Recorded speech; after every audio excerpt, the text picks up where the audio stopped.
सबको लगता है कि बड़ी भाभी बिल्कुल माँ जी जैसी लगती है। उनका चलना, रहना, कपड़े, बोलने का तरीका सब कुछ माँ जी जैसा लगता है। और मुझे भी लगता है कि हाँ, भाभी ना माँ जी की कॉपी करने की कोशिश कर रही है।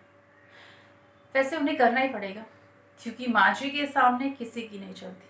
और अगर माँ जी की गुड बुक में रहना है तो थोड़ा सा मक्खन तो लगाना बनता है। और फिर भाभी तो वैसे ही चालाक लोमड़ी है, तो उन्हें तो माँ जी को पटाना ही पड़ेगा, क्योंकि भैया भी भाभी की सुनते नहीं। और इस घर में माँ जी की इजाज़त के बिना तो एक पत्ता भी नहीं हिलता।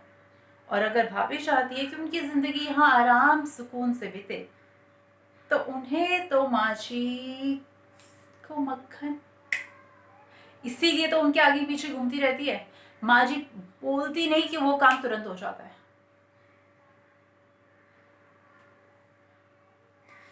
वैसे एक तरह से देखा जाए तो ये सही नहीं है ना, किसी को खुश करने के लिए अपने आप को खो देना, बिल्कुल उनकी तरह बन जाना, अपना वजूद खो देना, अपनी पहचान खो देना,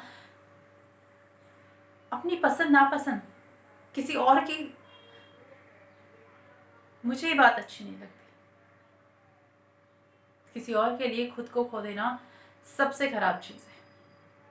और भाभी भाभी को शायद अभी इस बात का एहसास नहीं है, पर जब उन्हें एहसास होगा, जब वो सोचेंगी, तब उन्हें लगेगा कि उन्होंने माँ जी के लिए अपना सब कुछ खो दिया। जब हम शादी से पहले भाभी से मिलने गए थे तो वो कितनी अलग थी।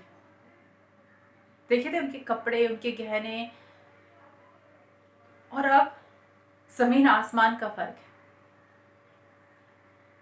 मुझे तो लगता है उनकी कुछ फेवरेट चीज़ बची ही नहीं है। जो माँ जी को पसंद है वही भाभी को पसंद है, जो माँ जी कहती है बस भाभी वही करती है,